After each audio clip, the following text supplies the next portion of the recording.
Shalom, Godly Family yang dikasihi Tuhan. Pagi hari ini kita akan menikmati teh hangat, teduhkan hati, hadirkan semangat. Firman Tuhan akan kita baca dari 1 Tesalonika 5 ayat 1 dan 2. Demikian firman Tuhan. Tetapi tentang zaman dan masa, saudara-saudara tidak perlu dituliskan kepadamu, karena kamu sendiri tahu benar-benar bahwa hari Tuhan datang seperti pencuri pada malam. Demikian firman Tuhan. Diberkati setiap kita yang memperhatikannya dengan cara merenungkan dan melakukannya. Godly Family yang dikasihi Tuhan, ayat yang kita baca tadi yang begitu singkat berbicara mengenai hari Tuhan yang datang secara tiba-tiba. Gambarannya seperti pencuri waktu malam ya. Sebuah gambaran yang tidak asing kita dengar karena Tuhan Yesus pun pernah menyampaikan hal yang demikian. Kita bisa temukan baik itu dalam Matius, juga Injil Lukas. Nah, di situ mengingatkan kita bahwa hidup kita ini tidak selamanya di dunia ini. Pada suatu kali nanti, bahkan sebagaimana yang ada dalam pengakuan iman kita, pengakuan iman rasuli, Tuhan Yesus akan datang kembali. Dan kita tidak tahu waktunya kapan. Kita tidak bisa katakan, oh itu masih lama, 100 tahun lagi, 50 tahun lagi, masa di mana saya sudah meninggal gitu ya. Tidak bisa. Itu bisa terjadi kapanpun, bahkan karena dikatakan secara mendadak, jangan-jangan waktu kita dengarkan renungan ini.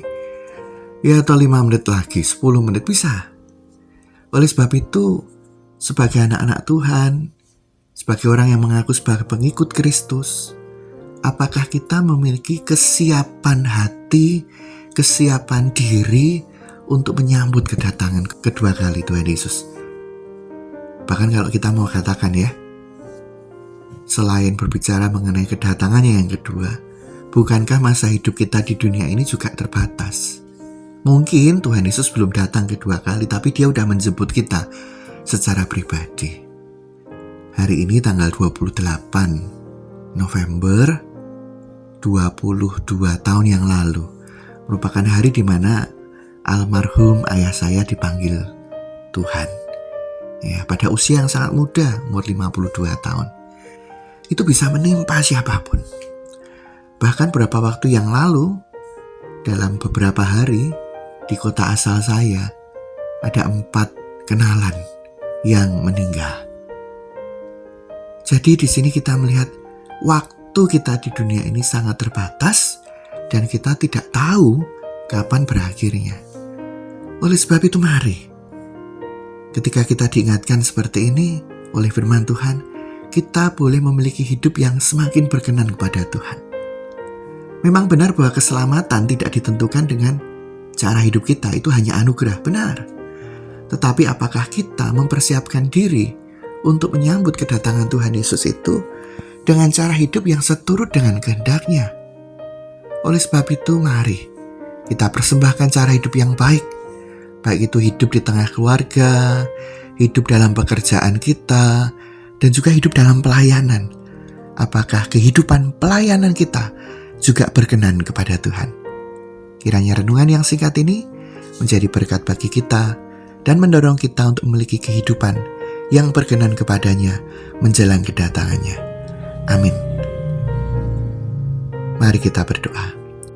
Bapa di surga, kami bersyukur untuk firman-Mu yang mengingatkan kami bahwa hidup kami di dunia ini sangatlah terbatas. Entah itu nanti kedatangan Tuhan Yesus yang kedua kali yang datang secara tiba-tiba, atau sebelum itu bahkan kami sudah terlebih dulu dijemput usai usia kami di dunia ini. Kami tidak tahu kapan waktunya.